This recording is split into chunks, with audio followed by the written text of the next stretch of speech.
Hi! Welcome to another week of BlackLantic. This is Hillary. I'm Clinton. And we're in person. Yeah. We are here together in Moncton because we are currently participating in Riverview High School's Diversity Week. I super want to thank Ms. Rogers and Riverview High for bringing us together. Very nice to see one of the schools in this community doing something that great, but this also allows us to highlight our esteemed guests who Clinton and I have slowly been getting to know this year. Zammie Igwe, how are you? Hey, I'm good. Hi, Hillary. Hi, Clinton. Thanks for having me on. Absolutely. I'll pause here to throw to our intro, and then we will be right back with the content.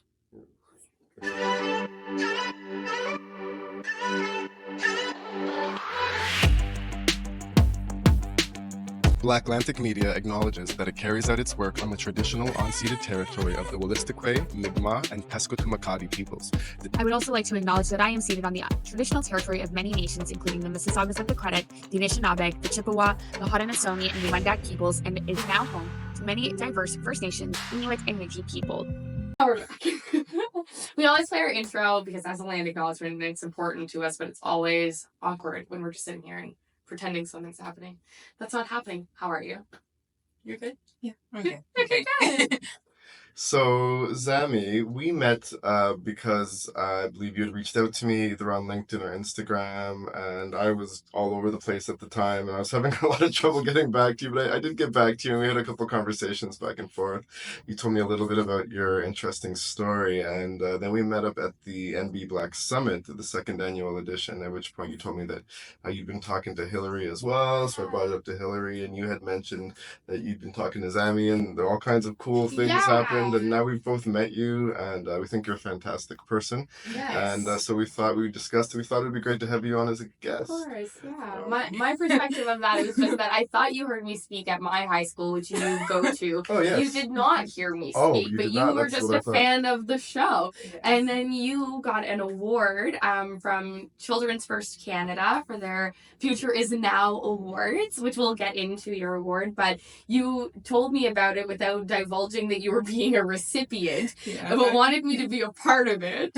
And so then I ended up interviewing you there just about the awards, but of course, like Clinton said, we really wanted to explore more of your story and like how you're coming up as a trailblazer and being awarded and making the Harrison Triple Trojans proud and making the alumni proud. So thanks for being here on a weekday evening. Take time out of your day to hang out with us. I mean, I love you both. Oh. It's an honor. Things like that. Things like that. That's how we do what we do. We're flattered. Yeah. Again, we think you're pretty awesome too.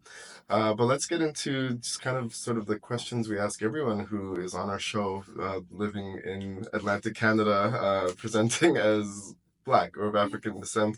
So why don't you tell the listeners a little bit about how you grew up, what life's been like for you, anything you feel like sharing. Yeah, maybe a little bit about coming from Nigeria to Fredericton and now here. We were talking about that in the car, and I wanted to ask so many questions. So whatever you're comfortable sharing. Oh, yeah, for sure. Well, I have like a interesting story, I guess. I'm born in the UK. I didn't live there much, but both my parents are Nigerian, so I'm raised in Nigeria. I visited Canada and New Brunswick the first time in 2019. We've always had family friends that lived here, so that's kind of what brought us to Fredericton.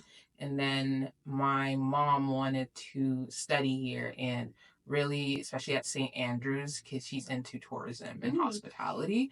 So she applied, and then she got in, and that's sort of how we ended up moving to Fredericton. Amazing. So I'm curious, and I'm not sure if you know the answer, but do you know what the family friends had sort of described this area as? And do you know if it's met the standard? I mean, at that time, I didn't know them as well. It was more like they're family friends, but I wasn't like talking to them, on instant. So they didn't really describe it much. I knew there would be snow, so there was that. I was curious if someone was like, it's lively, and then you showed up and you're like, where? No, I mean, I knew a little bit about Canada. Right. I knew about Toronto a bit. So, yeah, I knew what Toronto looked like. I don't think I knew what New Brunswick looked like, but I knew it wasn't I knew it wasn't Ontario. Understood. You hadn't been here before you moved. I visited. I Okay. visited New Brunswick the first time. Wait, not 2019, 2018. Sorry. Okay. I visited It's okay. 2018 and then I moved to Fredericton 2019. Wow. I mean, Mhm. I guess you didn't have a lot of say in the matter. You're likely quite young at the time. Yeah. I mean, I liked it, surprisingly enough. Whenever we visited, I didn't really want to leave, mostly because of just how different it was in terms of seeing different people from different backgrounds. I found that really fascinating, and I've always liked the nature here. That was something that was very different. So, yeah. But then I moved here and I'm like, "Oh, it's not all that," but at that time it was. And then seeing snow for the first time, it was like my dream. I'm like, yeah, I want to move here. That's wild. I just had a moment where it was just interesting to hear somebody say they were interested in moving to New Brunswick to see people of different cultural backgrounds. I've never heard those words put together in a sentence before. I grew up in Toronto, and I've always found New Brunswick to be very homogenous. Two different cultures, English and French, but all of European descent, mostly UK and Acadian.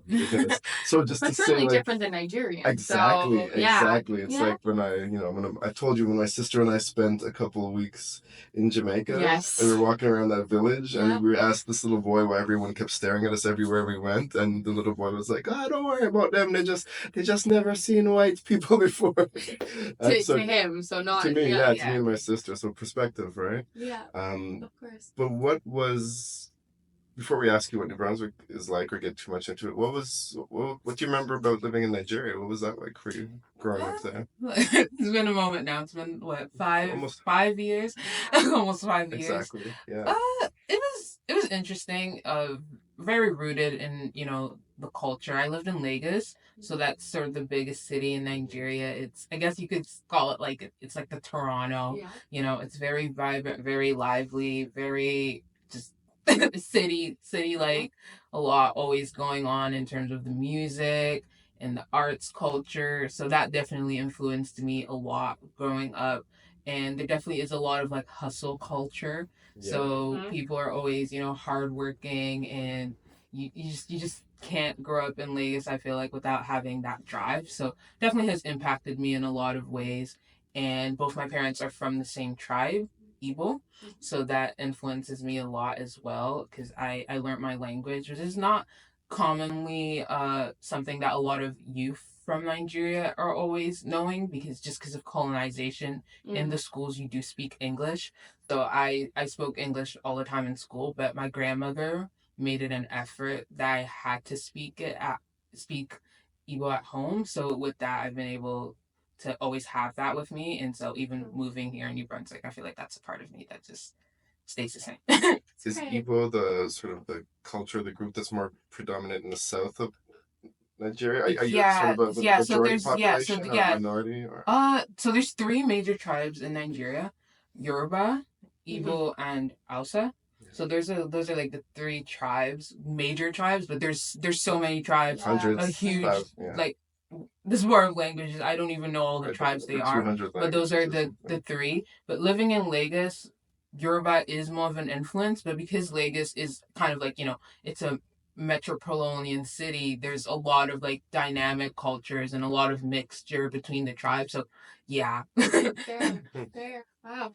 So talk us through a little bit, I guess, like what was you had visited before, and then you started in Fredericton and you moved down to here to Moncton. So talk us through what you were telling me in the car, that the school is like double the amount of people that you deal with now in Trimble. So talk us through like how that experience has been, what that's been like for you. Yeah. So, well, when I actually, this is a part of my story I don't talk about a lot, but I lived in Texas for a bit. So I lived in Texas for a bit.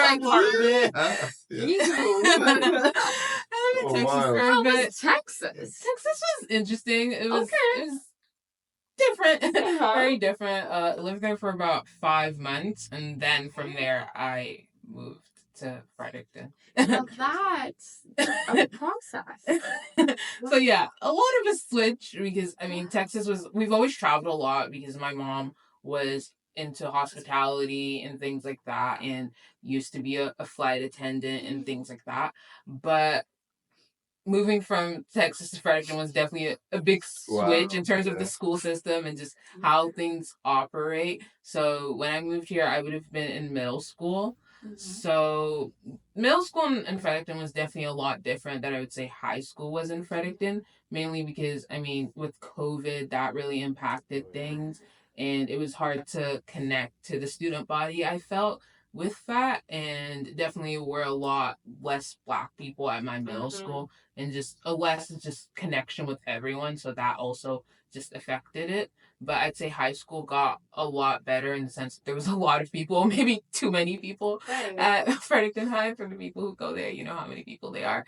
But it was a great experience. I mean, there was definitely a lot of struggles in terms of assimilating and, you know, finding my voice and fitting in, just being, you know, an immigrant and being from a different background. But I would say in high school, I sort of found my tribe a little bit better, and that made things easier. Amazing. Yeah, like talk us through it. So I guess you would have done school with COVID in Fredericton and then fully in person in Moncton. You haven't been here for very long, right? You were saying? Yes. Yeah. So that must have been really, really difficult, not only trying to get educated through Zoom, but also finding community. Have you found a lot of, like you said, you found your tribe? Are you finding a lot of, from what we've heard, at least there's quite a bigger Nigerian population than there used to be, but are you connecting with a lot of people from where you were from here in Moncton? Oh yeah, for sure. And also in Moncton, surprisingly, I'm finding there's a lot more Nigerians. Like in my neighborhood, a lot of my neighbors are Nigerian. My next door neighbor is Nigerian and literally in my grade. So that's kind of fun. We like go on the bus together and all of that, and lots of memories are being formed. So Neat. So you said you found your voice in high school.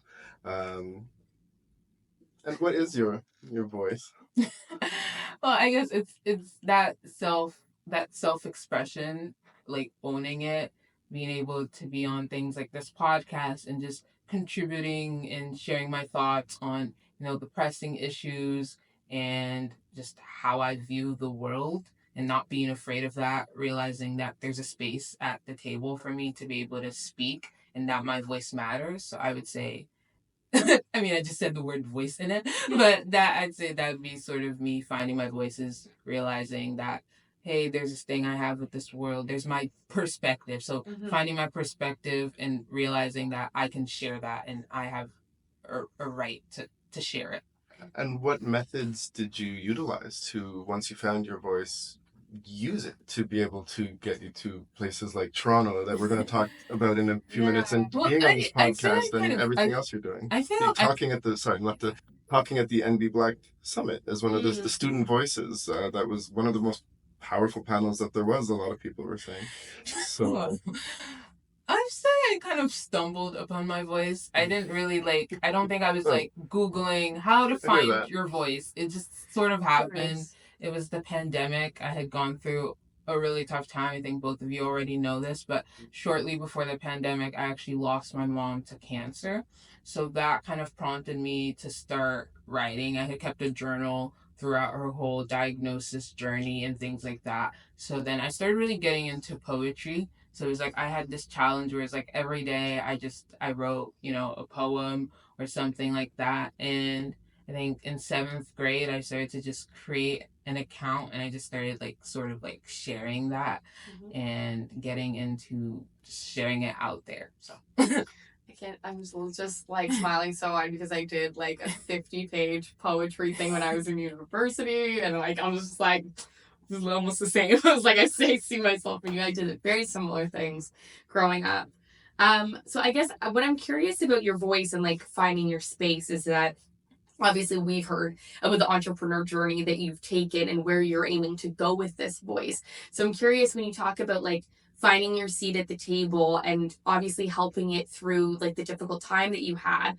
It seems like you're also trying to use it to better the world and make this place, Moncton and beyond, better, more interesting, with more opportunities for young people. So can you talk us through a little bit about what you hope to do with your voice and what you have been doing with it? Yeah, well, I believe that we're really a collective. I really believe in Ubuntu. So I am because you are. And so that really influences a lot of my vision for the world and how I see myself and how I see my purpose being on the earth. So right now I'm really working towards having a better supportive network for high school students. I found that doesn't really exist. There's, a few programs littered around, but nothing that really hones in on high school students, specifically in Atlantic Canada. So I'm looking to start here in New Brunswick and connecting students with mentorship, resources, um, professional development opportunities, specifically wanting to work with racialized youth and newcomers because coming from my unique perspective, I know how hard it can be to navigate that through the education system and looking towards post-secondary when you graduate. It's amazing. What's the general opinion of the adults around you that you've shared this vision with? A mix of reports. I'd say I've been lucky to have mostly supportive ones so far, but definitely a mix of opinions. But I've kind of just learned that there's no harm. The worst thing they can really say is say no. And I mean, for the most part, I haven't luckily had too many no's. More what I've had is more, I guess, a redirection. It's like, we can't really serve you right now, or I don't know if I can support you, but this is someone you should check out. So most of the time I've just had that sort of okay, but this is someone you can connect with that I think would be better. So I've kind of just had more redirections.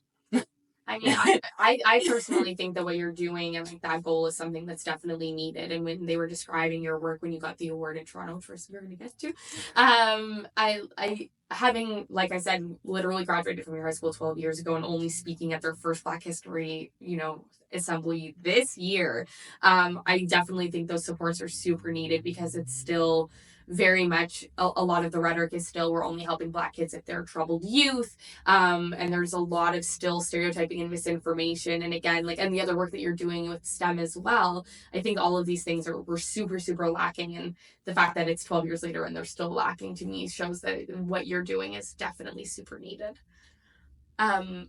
Should we get into your award, or did you have another question? Yeah, Were you deep in thought? I do. I'm just fascinated in a way. Are a lot of your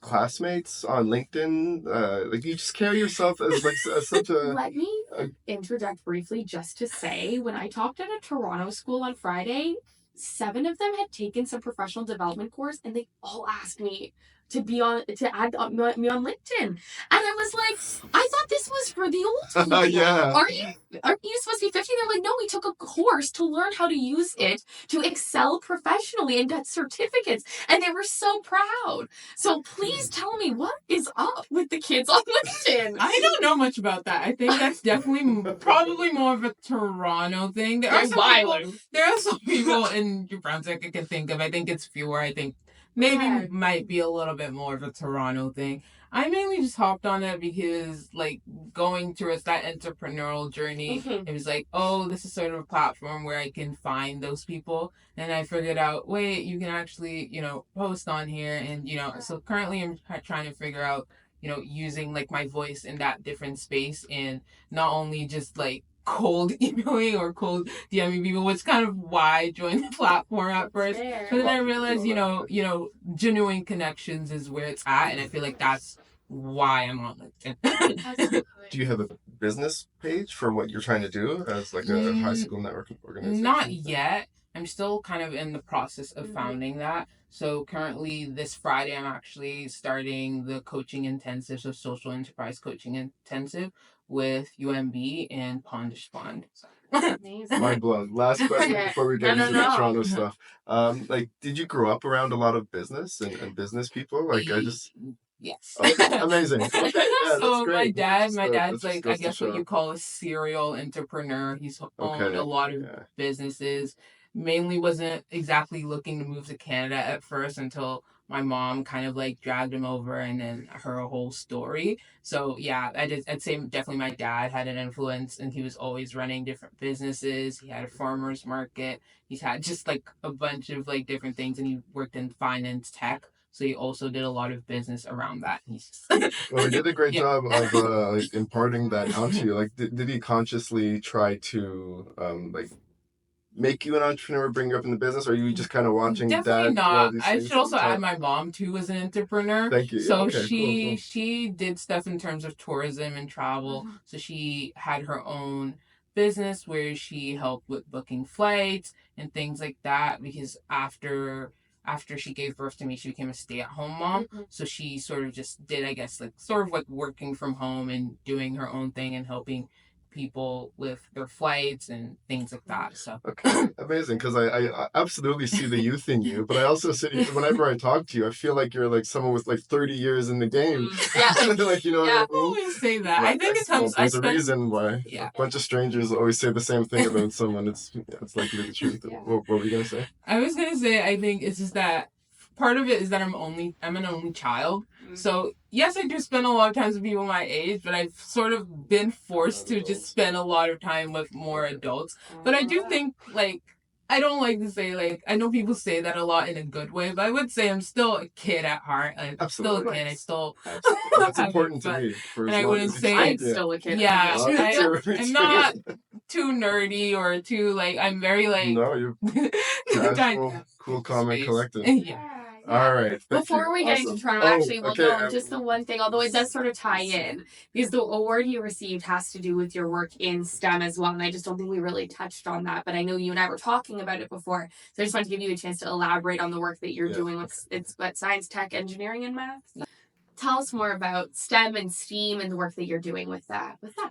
Okay, so I guess that's sort of another thing I stumbled on. So in middle school, before COVID became a big of a thing, Brilliant Labs had a maker space at my middle school. So I kind of got involved with them and I had a couple of like projects and there was also like UMB like coding specifically just for girls. So that kind of like sparked my interest. It wasn't something I kept too much in mind, but it definitely sparked that early interest aside from my dad's influence also being like in the tech space. But what ended up happening was last summer, I had gotten a job with John Howard Society in Fredericton, but I had to like basically decline the offer because then we were moving to Moncton. Right. And that was through the Canada Summer Jobs Program. So I sort of just went online and I was like, what is the Canada Summer Jobs Program? And I started looking through and I'm like, oh, there's other places that are hiring 15 to 30. And I found Brilliant Labs on there and I was like, wow, I've done some things with them in the past in the 6th grade. I've seen their program. I've been in it. So I was like, oh, this might be a good way to pave it forward. I'm not too technological, but I know the basics and I'm willing to learn. So I sort of just applied. And I mean, I've worked with kids a lot, mainly in a church setting. So that was basically my resume. I was like, take me. And I mean, they did. I had an interview. They were like, we're getting back to you in a week. We'll let you know. And I got it. So that sort of like took my interest in STEM to the next level because I was, paying it back forward in a way. And it was like mentoring these youth. And I was like, they call it like the STEAM mentor. So it was a 35-hour role, so full time. And we had different partner universities, mainly University de Moncton and then the library. So we would just teach kids mainly basic coding. My coworkers kind of mentored the kids that were a little bit more advanced, but it was more to block coding and then digital skills in terms of robots. And then we'd also have just like projects and different like workshops that had to do with UN SDGs, which for anyone who doesn't know is like the UN Sustainable Development Goals. So that's kind of what sparked my interest the most because in middle school they hadn't showed that to us whenever we were doing the program. So I've always been interested in social change, social justice. I've always been in that social space. So that's kind of when it clicked for me that STEM isn't just those stereotypes I see of, guys in tech and, all those things. There's like, this is something that has a capacity for real change and I can be in it. So that was kind of, I guess, the shifting point because up until that point, I've seen STEM as, it's for the money and it's just very lots of what society kind of frames it at. So I would say UN SDGs and just that idea of navigating towards change and using technology and using all these different things to bring real solutions to pressing global problems is why I got interested in STEM and why it really aligns with the work I'm doing now. That's amazing. And that work is what got you the award that we've been alluding to this entire time. Yeah. Well, yes, and just education in general. Amazing. So in middle school, I actually had a diverse book fundraiser. So that was kind of my launch into change making. I was in 7th grade. I think I was just going through the photos, and it was like the end of Black History Month. And at that time, I was a really avid reader. And I remember every time I was going for, books by more BIPOC, so that's Black, Indigenous, and people of color, there weren't a lot of books that didn't have to do with trauma, and they all had to do with the same theme of police brutality and things like that. And I was just kind of getting trauma. It was really trauma heavy. And I also was thinking about how does this influence how people think of people of color from like a student body perspective. So I found out about this thing called Bonfire, and I literally just designed a couple of t-shirts and I just put them on, and I was like, let's see, who gets these. And I mean, I guess a lot of people did, and I was able to raise about $200 to $300, which is pretty good. And I also got some authors, like I just cold emailed them and Instagram, and they got back to me, a couple of them. Some of them thought I was a teacher until they figured out I was a middle school student, and that even made them be more invested. They're just like, you can have like $5 and there you go. So you designed t-shirts that you sold to raise money to buy books because of the amount of trauma in the books in your school relating to BIPOC people. And then you organized the diversity book fair. And then under the age of 13 emailed authors to get them to donate books to your cause. Yeah, I mean, we're doing it that way. Why are we even trying? Just pass it on. Come on. Take the torch. Take the torch. It's all yours. Yeah. Wow. That's amazing. I thought it was a big deal for making the recycling committee. I've been outshined. Wow. That's amazing. That's literally... That's so cool. Incredible. It must be uncomfortable. People are constantly praising you. No, honestly, it's like shock. I'm like, oh, because I feel like this is kind of the first year where I've gone. It's more been like a silos, like in the background, more on social media, and not a lot of people I'd say in New Brunswick. So it's more been a lot of the authors were from the States. A lot of my supporters were in Toronto. I met one of shout out to Inera. I met her at the awards ceremony, so that was kind of like a full circle moment because she was one of the first people who supported me, and she was young as well. Like she's 15. So yeah. That's amazing.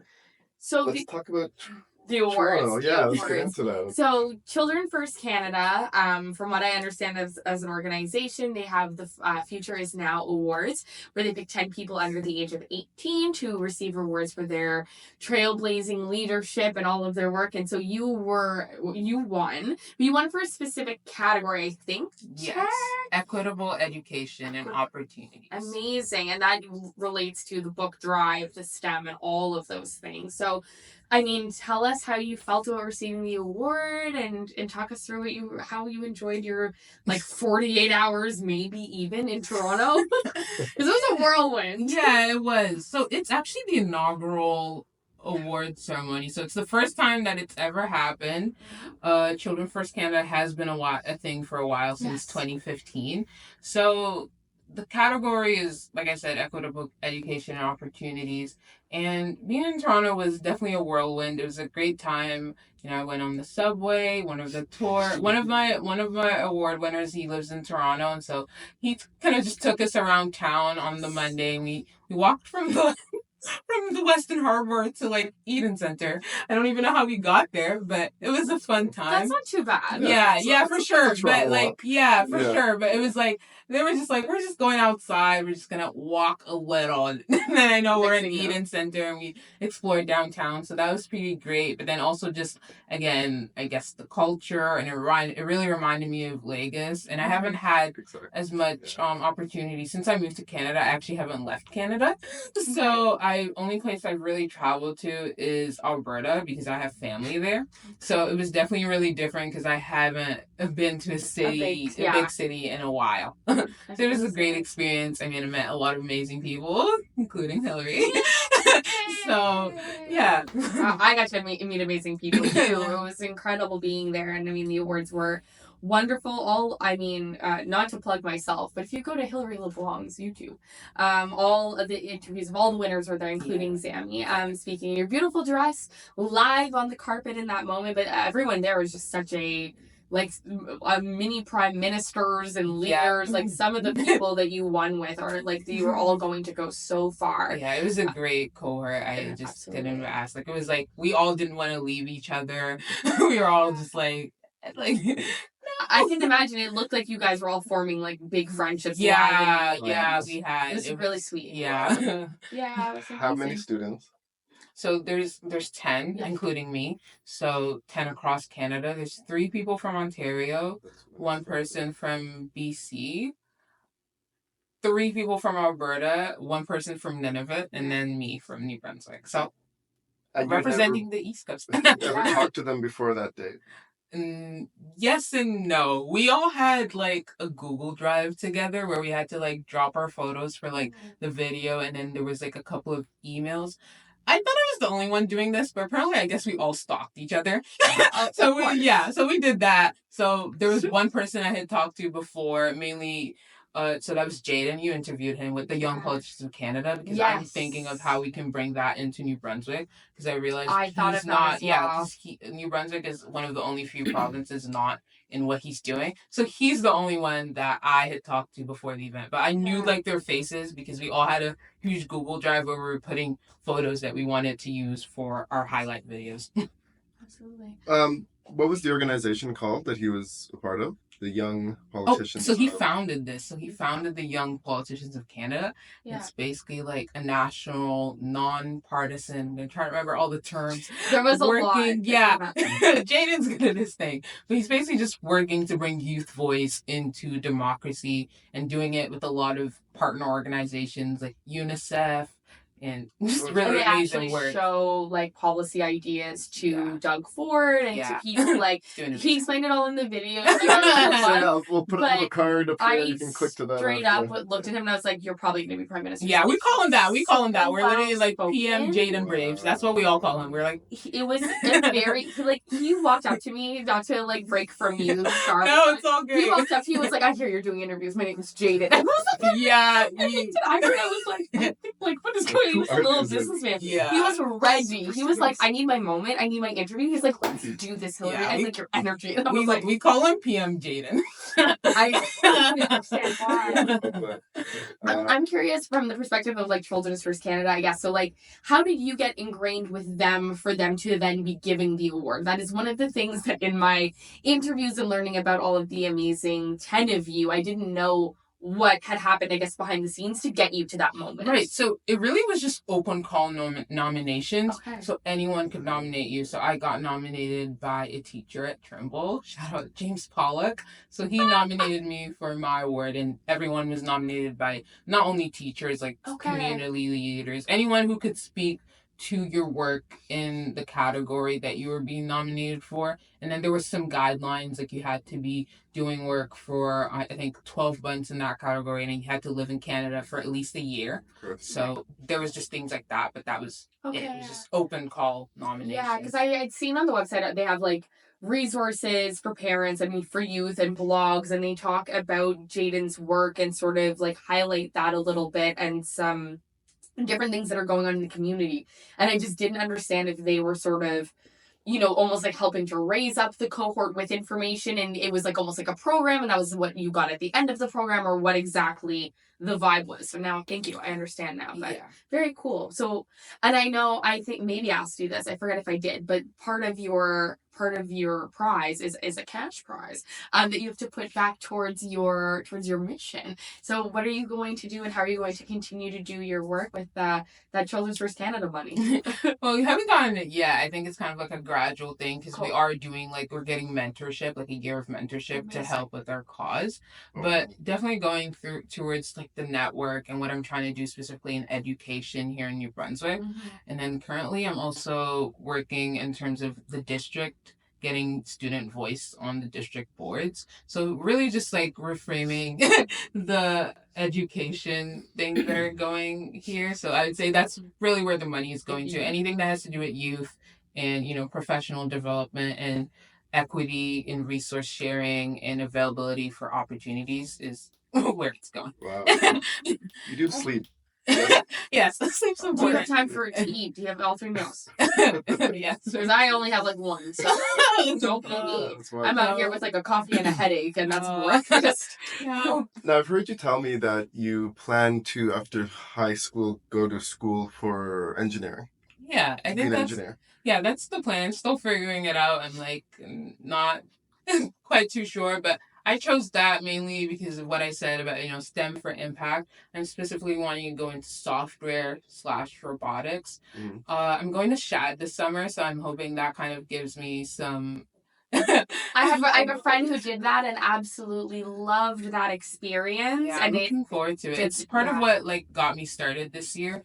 I haven't talked much about it, but I'm actually one of the SHAD Black Entrance Scholars. So there's 10 selected by the SHAD program, and so I'm a national scholar for that. So I get the whole program fee covered, which is a whopping $6,850. Wow. And part of what got me starting towards what I'm doing here in Atlantic Canada was realizing, this is such a great opportunity, but we need more opportunities here instead of always, relying on those national opportunities. And I had a lot of friends who were looking forward to the mentorship part of the program and the networking part of the program. So that's kind of what I'm trying to bring that to the East Coast. Wow. Wow.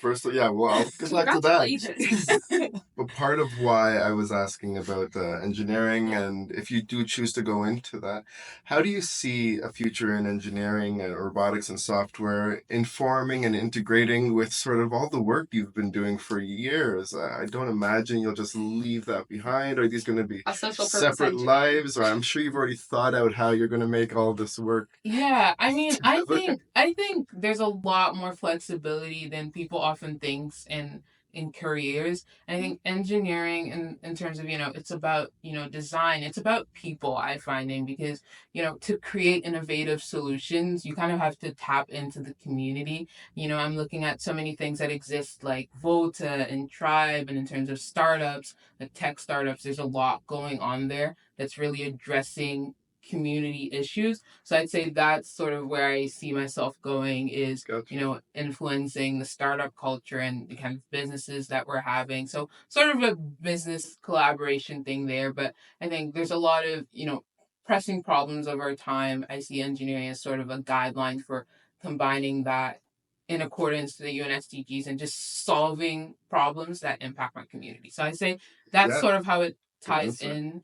And I think going into that field, there's a lot of lack of representation. So I really see myself using public speaking and things like that it sort of all balances out, even though sort of most of the time, I guess, it seems unconventional or an unconventional mix or an unconventional career to pursue, but giving what I'm interested in, how dynamic I am. And I think that's really why I love it, because I don't think it's as pigeonholed as most people think it is. And I'm mainly looking at software/robotics, which gives me a lot of flexibility than, say, a civil engineer. So if this is what the future is, I'm comfortable with the rest of the world, I think this is great. Yeah, faith in humanity. Some aspects of it. That is how I left those awards, feeling like, okay, maybe it's not all doom and gloom all the time, and maybe, just maybe, we're going to be okay.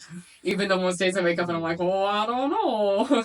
I woke up that next day, I was like, you know what, Zammie's got this, it's going to be fine. I think it's not only, I know we're talking about the award winners a lot, but one thing I really want to say is just even even at the beginning, we had a Young Changemaker Summit. Yes. And that was really amazing because, I mean, there were some finalists for the award in the room. There were some people who didn't know about the award in the room that were just young changemakers doing things in their community. And even from that, I've been inspired too. So while, the award winners and things like that, there's just so many people within the community. And I think there's also a lot of youth that are like in that phase that I was in middle school where they're sort of just in the backgrounds. They're not too forward, but they're definitely having these ideas. And that's why I think events like what happened in Toronto are so important, because then youth are seeing themselves on the stage and they're seeing this is, what I can do now. Because I think a lot of what happens is youth, and even like me, a big of my plan was to, start putting myself out there when I graduate, start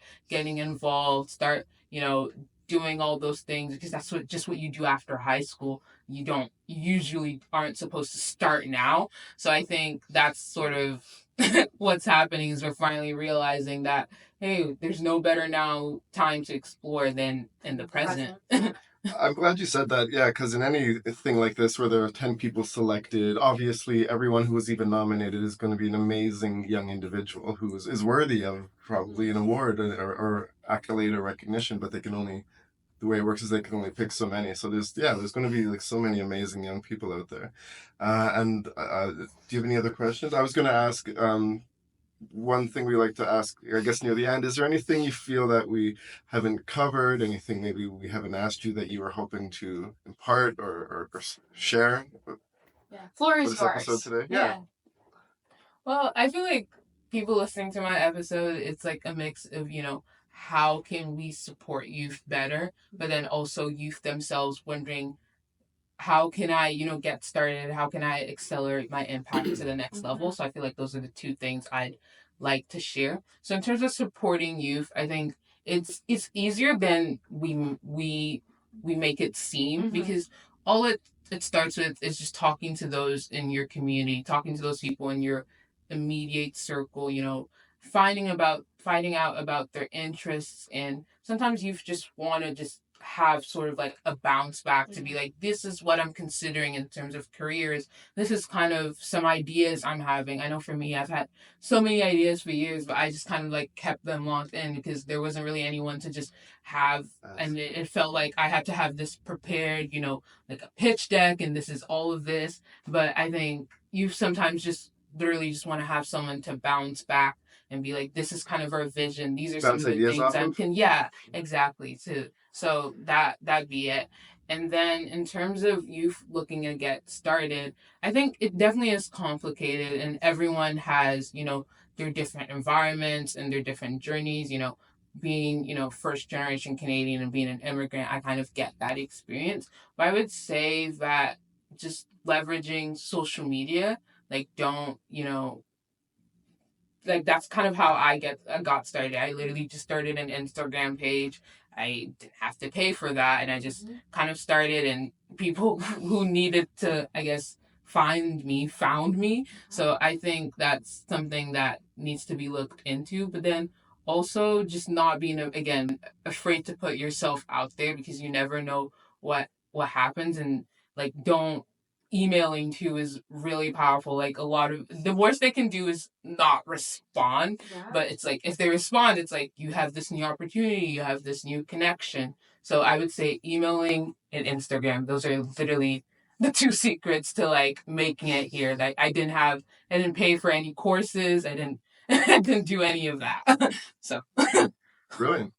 Speaking of Instagram and email, and if there's anyone that watched this show that wants to reach out to you in any way or get connected with you, especially students, or a LinkedIn you'd like to share. Yeah, I mean, isn't there a thing where you just put it in the bio? Absolutely. We're also an audio podcast, though, and just for those who may be listening. Okay, sure. But we will. It'll be in the bio for both. Okay. Well, I guess through Instagram, I think Zammie, so that's ZAMMIE_I. For LinkedIn, it's my full name. So that's CHINAZAM, Chinazam. And my last name, Igwe, so IGWE @gmail.com. No, thank you. We do everything we can to get people to watch and be part of the visual production that we create, but we also are completely audio format as well, and a lot of people maybe just didn't want to sit in front of it. Yeah, so thank you. No worries. Amazing. And at the same time, thank you all for listening. Make sure you like, subscribe, comment. We should say this at the beginning. We always forget. But yeah, like, subscribe, follow, share these stories. BlackLantic the world, guys. BlackLantic the world. Is that do that again? BlackLantic the world. Thank you so much. We'll see you next week. Yeah, well, wait. Thank you so much for being on our show. Course. We really appreciated this interview. You're just a bright star, and I want so much success for you. You definitely deserve it. And like I said, the world is in a much better place within your capable hands. So thank you for being here, and that's an episode. Absolutely. I feel like when we watch this back, it's just going to be me and you doing a whole lot of like. Basically, I looked over and my mouth was just like gaping open. And I was like, close your mouth, Hill. Anyway. All right. Let's swipe out again. Peace.